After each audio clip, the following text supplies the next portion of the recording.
Salam Bapak Ibu. Ya, sangat senang bisa melihat Bapak Ibu. Saya percaya di bulan Juli kita boleh melewati, kita boleh memasuki di bulan ini, pasti ada pertolongan dan penyertaan Tuhan. Amin Bapak Ibu. Dan saya percaya ada kebaikan Tuhan yang terus Tuhan kerjakan di dalam hidup kita. Amin. Dan hari ini seperti hari-hari sebelumnya, minggu-minggu sebelumnya, bulan-bulan sebelumnya, kami memiliki tema. Dan tema minggu ini adalah penuh kasih.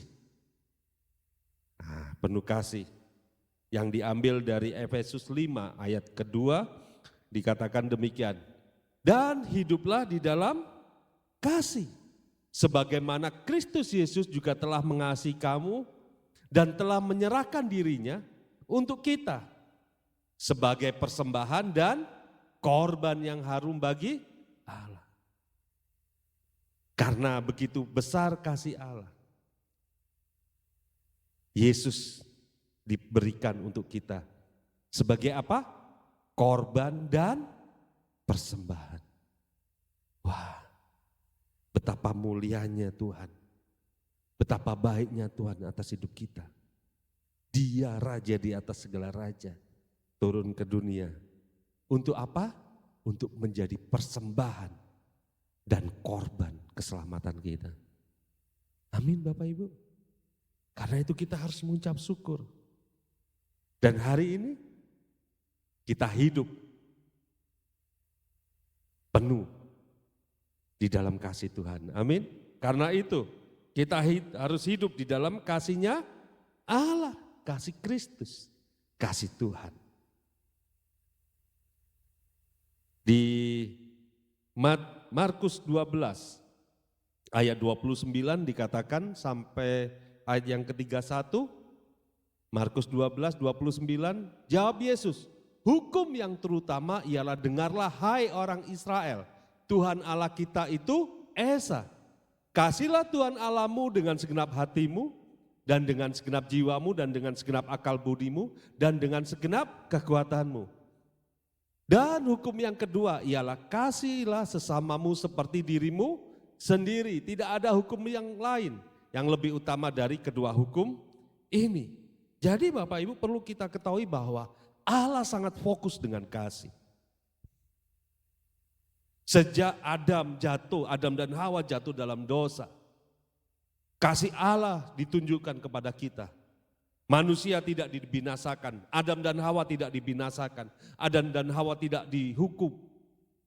Tapi Allah menjanjikan seorang penolong, yaitu Yesus, untuk meremukkan kepala ular. Supaya kita beroleh keselamatan. Allah sangat fokus kepada kasih. Dan perlu kita ketahui Allah tidak memiliki kasih. Allah tidak mempunyai kasih. Tetapi Allah itulah kasih. Kalau Allah mempunyai kasih, kasih bisa hilang. Kasih bisa habis. Tetapi kalau Allah sendiri itu kasih, kasih-Nya tidak pernah berkurang sedikit pun dalam hidup kita. Amin. Sampai kapanpun. Sampai kita menutup mata, kasih Allah tetap ada dalam hidup kita. Amin Bapak Ibu. Dia tidak pernah berkurang sedikit pun kasih-Nya terhadap kita. Yang membuat kita merasa berkurang adalah diri kita sendiri. Yang mulai menjauh daripada Tuhan. Mulai menyerah terhadap hidup ini. Mulai pesimis terhadap kehidupan ini. Mulai berputus asa menghadapi masalah persoalan dalam hidup ini. Sehingga kita merasa kasih-Nya Tuhan itu mulai berkurang dalam hidup kita. Sebenarnya kasih Allah tidak berkurang sedikit pun. Yang membuat berkurang adalah diri kita yang sedikit demi sedikit mulai menjauh dari hadirat Tuhan. Sedikit demi sedikit kita mulai undur dari hadapan Tuhan. Dan persoalan masalah kita hadapi dengan kekuatan sendiri. Persoalan masalah kita hadapi dengan pemikiran kita sendiri. Dengan kehebatan kita sendiri. Sampai satu titik kita nggak mampu, baru kita datang kepada Tuhan. Apakah Tuhan menolak kita? Tidak. Tuhan masih mengasihi kita. Karena Dialah kasih itu. Kasihnya tidak berkurang. Kasihnya tidak pernah berubah. Kasih Allah tetap sama. Dulu, sekarang, dan sampai selama-lamanya. Amin Bapak Ibu. Jadi hari ini kita akan melihat indikator. Karena kita harus penuh dengan kasih, kita harus tahu level kasih kita itu seperti apa. Kalau di kendaraan ada E, ada F. F dalam bahan bakar kita adalah full. E itu empty. Habis, kosong. Jadi kalau kita naik motor, naik kendaraan, kita tahu ini masih penuh atau enggak. Demikian juga hidup kita dalam hidup di dalam kasih. Ada indikatornya. Dan kita belajar dari firman Tuhan. Indikator kasih, yaitu di 1 Korintus 13 ayat 4 sampai 6. Dikatakan kasih itu sabar. Kasih itu murah hati. Ia tidak cemburu. Ia tidak memegahkan diri dan tidak sombong.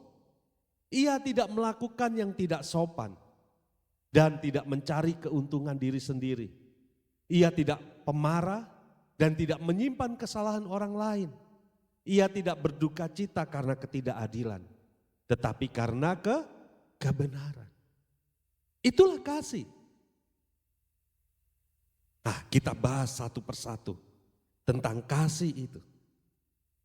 Kita bahas supaya kita tahu seberapa besar level kasih kita.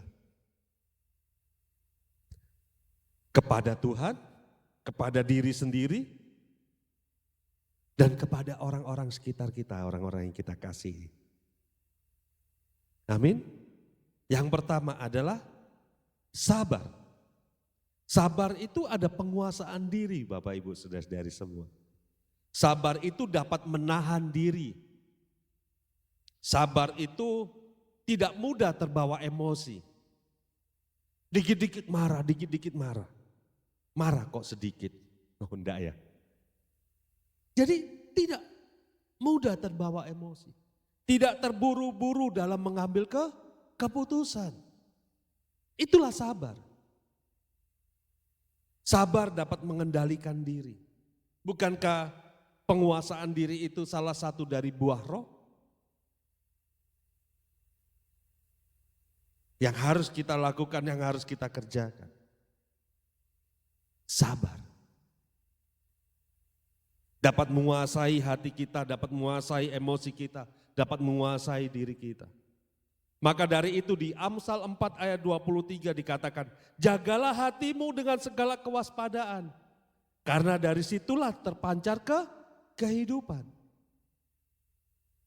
Kita harus menjaga hati kita. Bukan suruh orang lain menjaga diri kita. Bukan suruh orang lain kita berkata, saya mudah emosi. Jaga perkataanmu, jaga sikapmu, jaga raut wajahmu. Bukan. Bukan suruh orang di sekitar kita untuk menjaga. Saya lagi puasa, jangan makan depan saya, jangan minum depan saya, semua pergi. Jangan, bukan itu. Firman Tuhan berkata, jagalah hatimu. Kita harus menjaga hati kita. Dengan apa? Dengan segala kewaspadaan. Dalam terjemahan sehari-hari dikatakan, jagalah hatimu baik-baik. Karena masa depan hidupmu ditentukan dari hatimu. Karena dari itu banyak orang yang hidupnya selalu bermasalah, selalu menghadapi masalah. Karena apa? Karena dia tidak bisa menjaga hatinya. gampang meluap, emosi.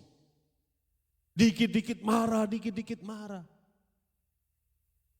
Tidak bisa mengendalikan diri. Banyak rumah tangga yang ujung-ujungnya berpisah. Karena apa? Satu sama lain tidak bisa mengendalikan diri. Satu sama lain selalu melampiaskan emosi.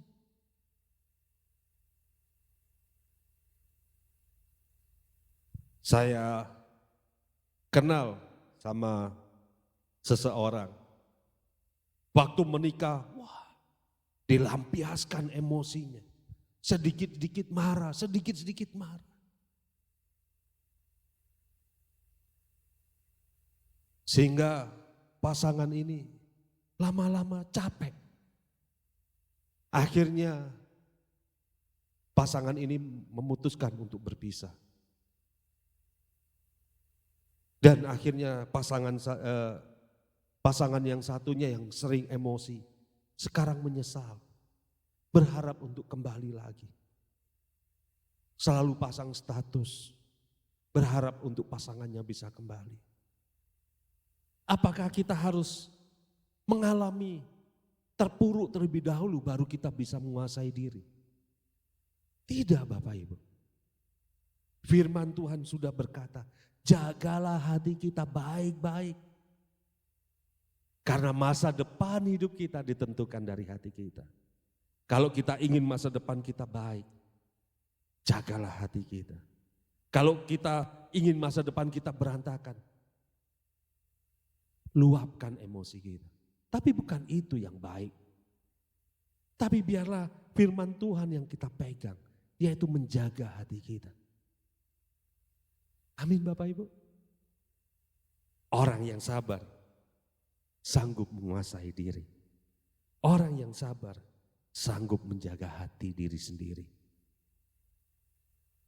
Yang kedua, murah hati.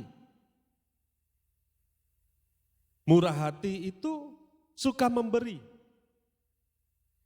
Tidak hanya secara materi.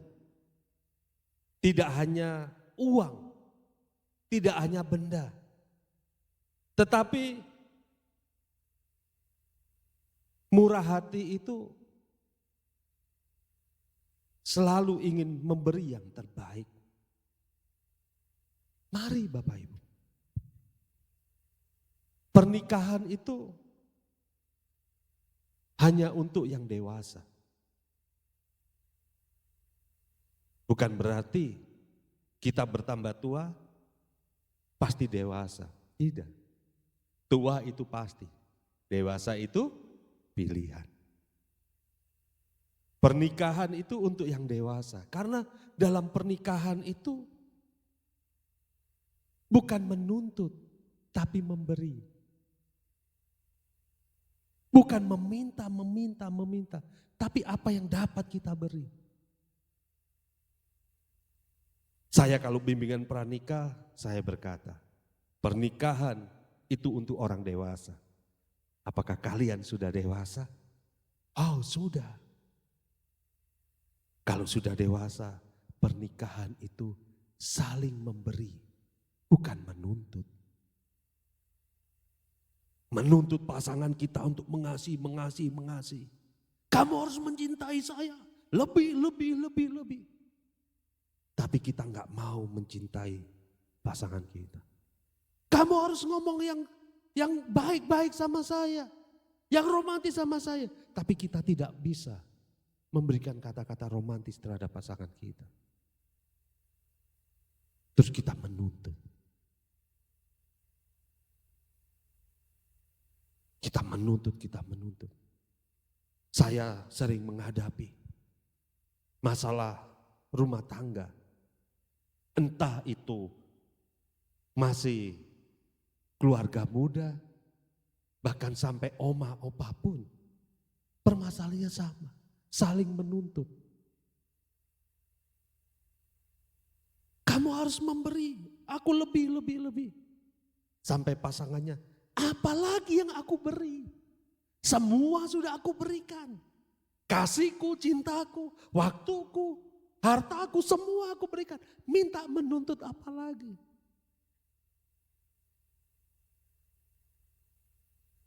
Itulah pernikahan yang tidak dewasa. Saling menuntut. Pernikahan yang dewasa adalah saling memberi. Mari kita murah hati satu sama lain. Amin. Mari. Saya selalu ingin memberi yang terbaik untuk pasangan saya. Memberi tidak hanya uang, tidak hanya harta, tapi memberi dengan senyuman, dengan kata-kata. Itu baik.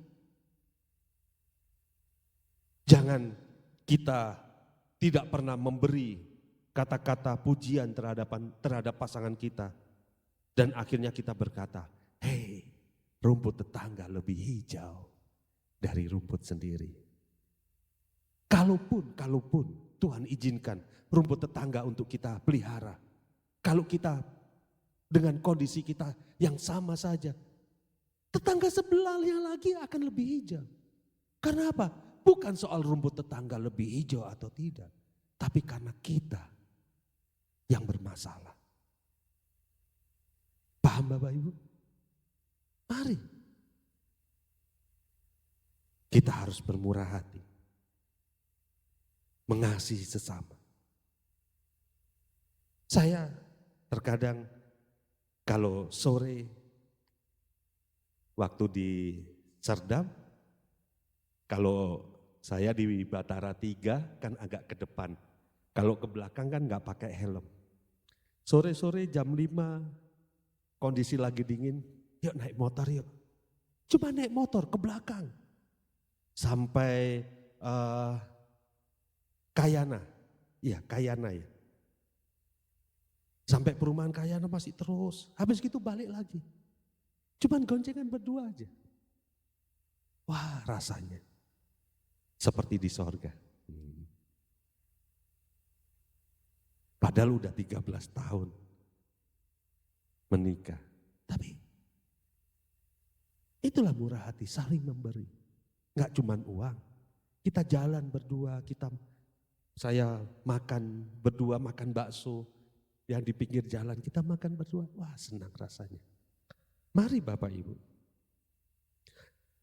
Murah hati jangan dimulai dari orang lain.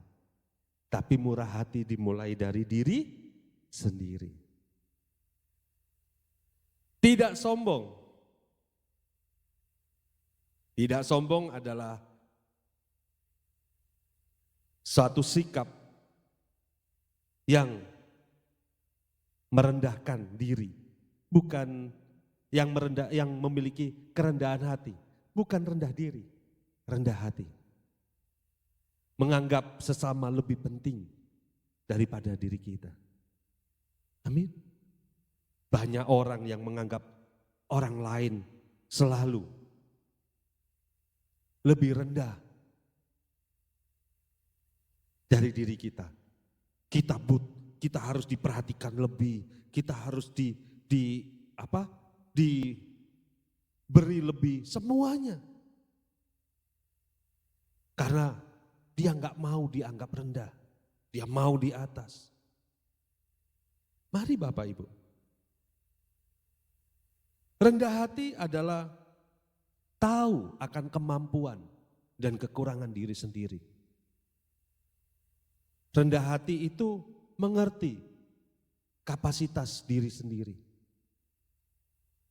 Itulah rendah hati. Tuhan tidak mengejarkan rendah diri, enggak, tapi rendah hati. Mari Bapak Ibu.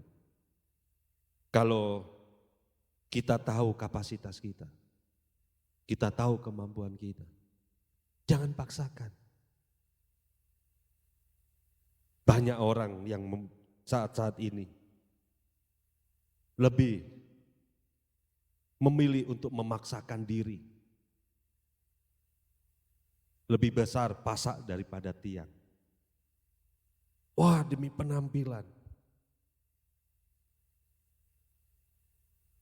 Demi dilihat supaya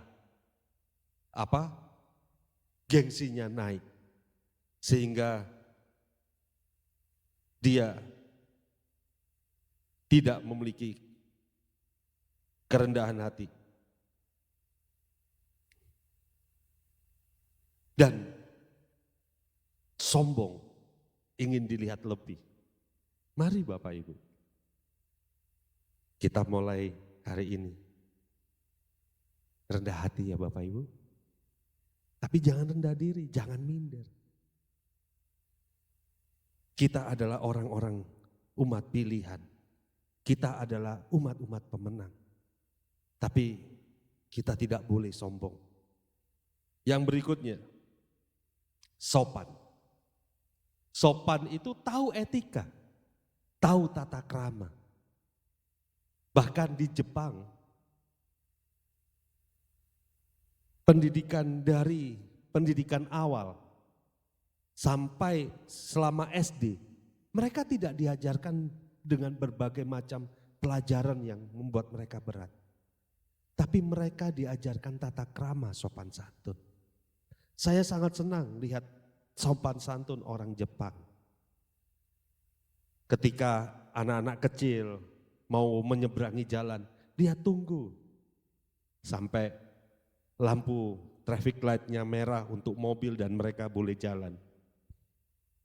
Setelah mobil berhenti mereka jalan, setelah sampai di seberang dia menundukkan badannya, mengucapkan terima kasih. Tata krama yang sangat susah hari-hari ini. Tapi saya sangat senang. Anak-anak di sini kalau salaman selalu cium tangan. Saya sendiri bingung, tapi itu baik. Itu baik dan sangat baik. Dan tidak didapati oleh anak-anak muda di zaman sekarang. Mari Bapak Ibu, sopan santun harus diajarkan sedari dini. Masih anak-anak harus kita ajarkan. Karena apa? Karena tata krama sopan santun itu menentukan juga hidup kita, masa depan kita. Satu ketika saya memiliki teman, dia pandai soal IT. Kalau saya butuh sesuatu, saya selalu menghubungi dia. Dia sangat pandai IT. Dan teman saya satunya kerja di hotel. Salah satu hotel yang cukup ramai dan cukup bagus di Kota Malang, membutuhkan karyawan, membuka lowongan pekerjaan tentang IT. Sebelum di-share di koran, kalau dulu itu masih di-share di koran lowongan pekerjaan. Teman saya yang ini, yang kerja di hotel sudah ngasih tahu, hotelku butuh IT. Dan aku lihat kamu kompeten di situ, kamu pasti diterima. Kamu pasti bisa masuk. Gajinya bagus, karena hotel ini hotel yang bukan hotel kecil, tapi hotel besar. Coba masukkan lamaran, saya bantu. Wah, sudah dapat bantuan orang dalam, dikasih tahu lebih awal lagi. Setelah ditentukan, kamu nanti hari ini ya, kamu menghadap manajer hotel. Oh iya. Waktu sudah ditentukan tiba, akhirnya dia keluar. Saya bertanya, gimana? Sudah diterima? Enggak. Loh, kok bisa? Kamu kan pandai. Kamu kan hebat di bidang ini. Kenapa kok bisa ditolak? Saya tanya teman saya satunya yang kerja di hotel. Kenapa dia tidak bisa diterima? Padahal dia pandai di situ dan bidangnya di situ. Tahu nggak Bapak Ibu? Teman saya yang kerja di hotel bilang, bisa sih, seharusnya bisa diterima. Tetapi gara-gara satu hal sepele Bapak Ibu, sepele sekali. Yaitu dia masuk ruangan tanpa mengetok pintu. Ketika dia ada di waktu yang ditentukan, dia langsung masuk tanpa mengetok pintu. Teman saya bilang, etika yang kurang tepat sehingga dia tidak diterima. Wah, bayangkan, skill ada. Dia kompeten dalam bidangnya. Tetapi cuman gara-gara tata krama, etika, sopan santun. Sehingga manajernya bilang, tidak bisa. Anak-anak muda, yuk. Sangat susah di hari-hari ini untuk menemukan anak muda yang sopan, beretika. Tapi saya dapati semua anak-anak di sini sangat punya sopan santun dan etika yang kuat. Dan Bapak Gembala pun berkata, sampai ditetapkan di seluruh cabang Yestoya, baik pusat maupun cabang, kita harus contoh Pontianak.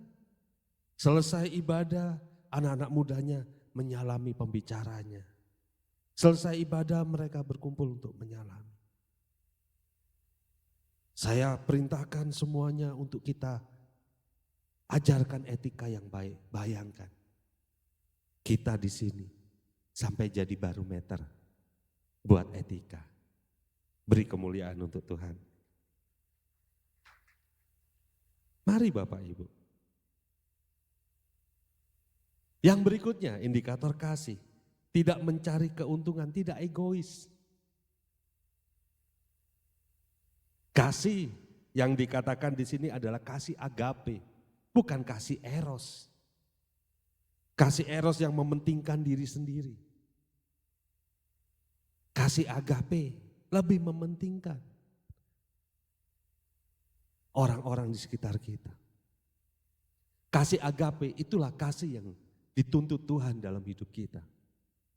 Mari Bapak Ibu, kita buang jauh-jauh keegoisan kita. Amin. Yang berikutnya, tidak pemarah, tapi kita harus menjadi orang peramah. Harus ramah satu sama lain. Yang sering saya saksikan, wah saya bertemu sama hamba Tuhan, Pak, gak susah kah di sana buka di Mega Mall? Parkirnya susah Pak. Kalau motor harus parkir di tempat motor. Gak boleh di depan gereja. Satu pun aja gak boleh. Dimarahin. Loh masa Pak? Masa gak boleh? Di kita 20 motor, 30 motor boleh itu. Loh gimana caranya? Wah mereka tidak tahu caranya. Ketika yang lain mulai marah, kita harus tunjukkan ramah terhadap yang lain. Waktu awal-awal sama dimarahin kita. Jangankan 2 motor, 1 motor parkir di depan aja dimarahin. Saya masih ingat itu Nelson. Pak, saya dimarahin orang parkir Pak, nggak boleh parkir sini. Nggak boleh parkir sini, suruh parkir di seberang. Nggak boleh di depan gereja. Wah, tiba-tiba ibadah, security datang. Suruh pindahin semua. Nggak boleh di sini. Sampai kita diancam Bapak Ibu. Kalau tetap ada motor di depan gereja, semua member gereja untuk parkiran dihapuskan. Jadi semua harus pakai kertas, harus pejet, nggak boleh member. Wah, saya minta tolong Pak Atung, tolong Pak Atung, kasih kopi. Nah ini kekuatan dari sebuah kopi. Bukan cuma untuk membuat kita tidak ngantuk Bapak Ibu, tetapi untuk membuat semuanya jadi lancar. Pak Atung adalah kecintaannya para juru parkir di Mega Mall sama security. Ya, kalau ibadah langsung keluar kopi. Tapi berapa hari ini moodnya hilang. Entah kemana. Sehingga mereka cuma dapat 2 gelas.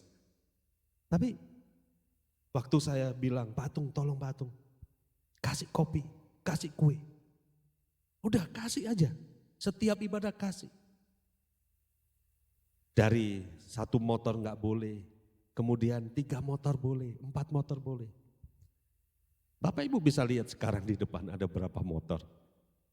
Sampai mobil saya pindahin, diisi motor lagi. Enggak apa-apa. Security dulu lewat suruh marah-marah, suruh pindah. Sekarang suruh security lewat, mampir ikut ngopi. Mereka menikmati. Yang lain boleh menonjolkan, menampilkan marah mereka. Tetapi kita harus ramah. Tidak boleh marah.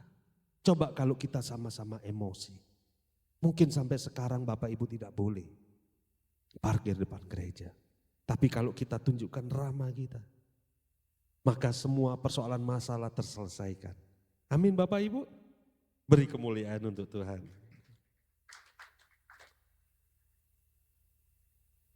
Yang berikutnya, indikator kasih. Tidak menyimpan kesalahan. Selalu mengampuni. Kita harus mengampuni orang-orang sekitar kita.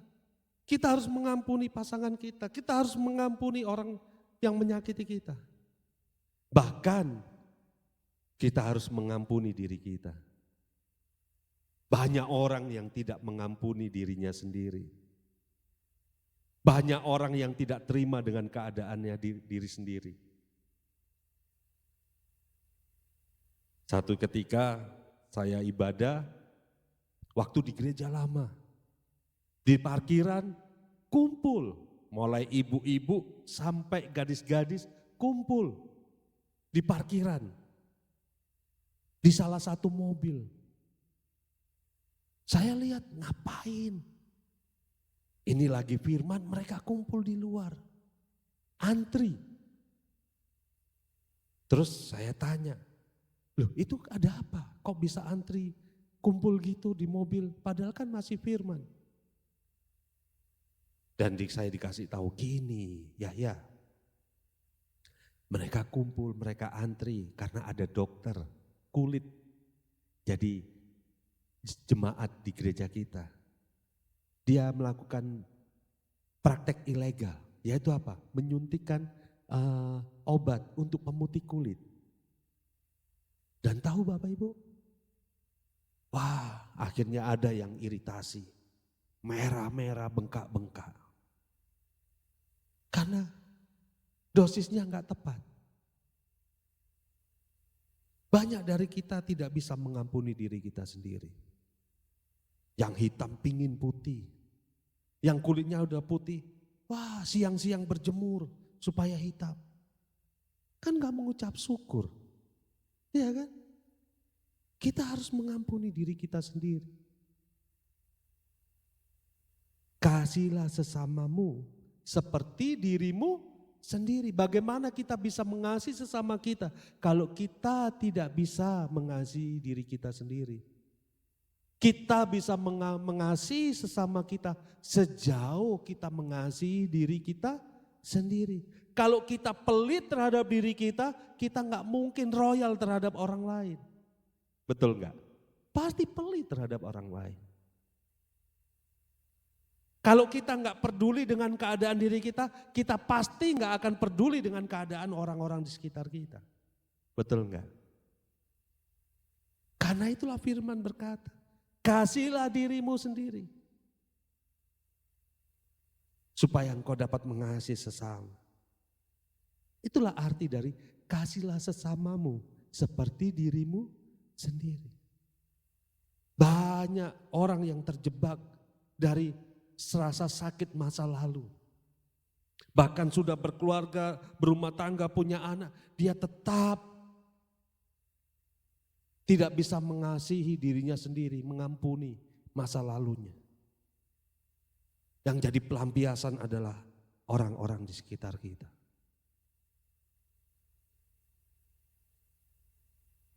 Banyak ibu-ibu atau bapak yang punya anak dihajar anak habis-habisan karena dia trauma terhadap masa lalunya yang pernah dihajar oleh orang tuanya. Kita harus mengampuni diri kita sendiri. Dan kita harus lepaskan pengampunan.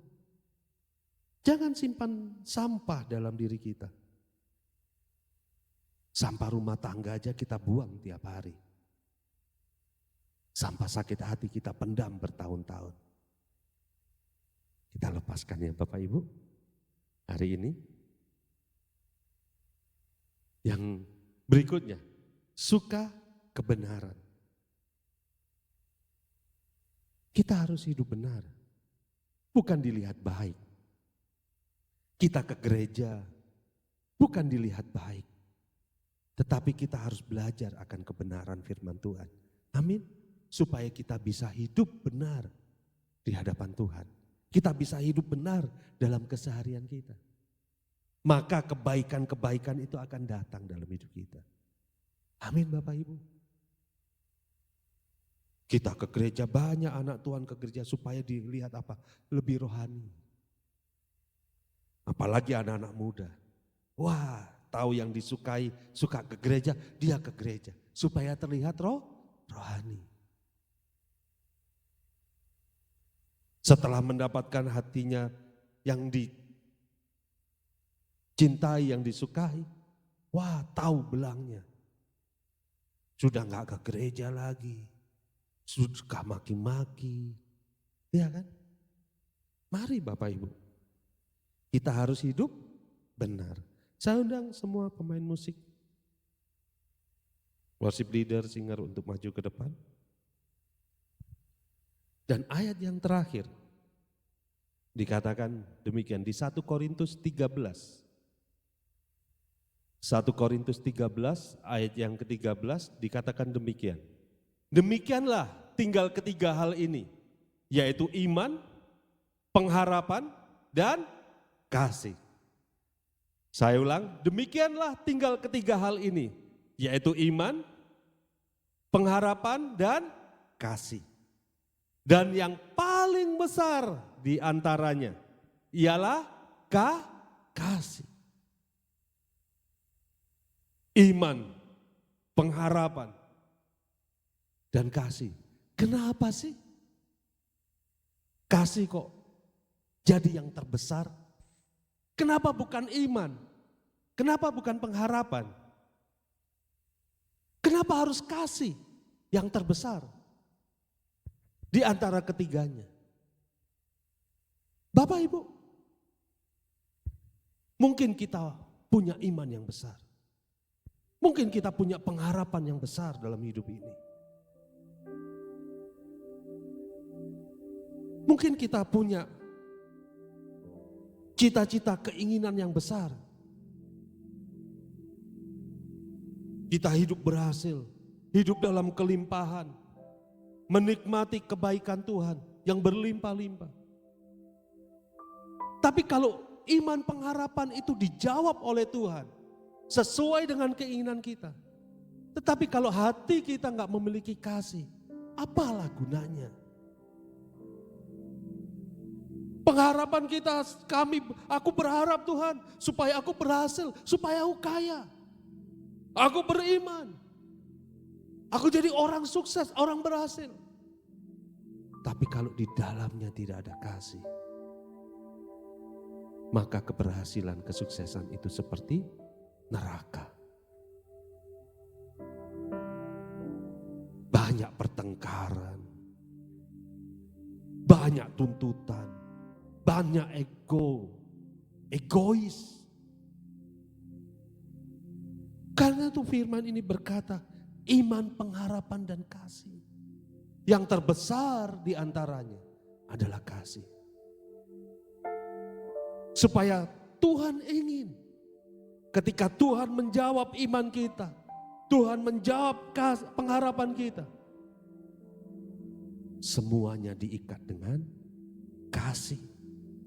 Dan kita dapat menikmati buah dari harapan kita, buah dari iman kita.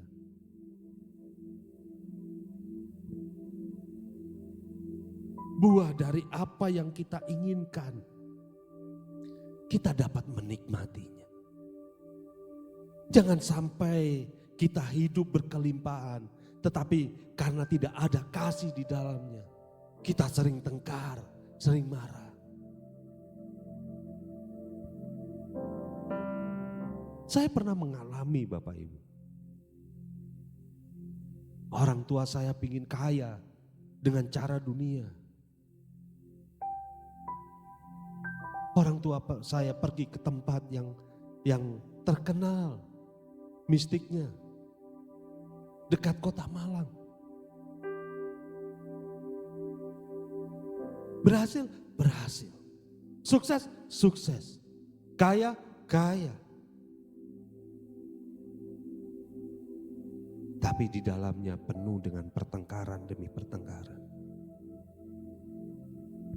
Sering salah satu dari orang tua kami pergi meninggalkan rumah karena sering tengkar. Apa gunanya?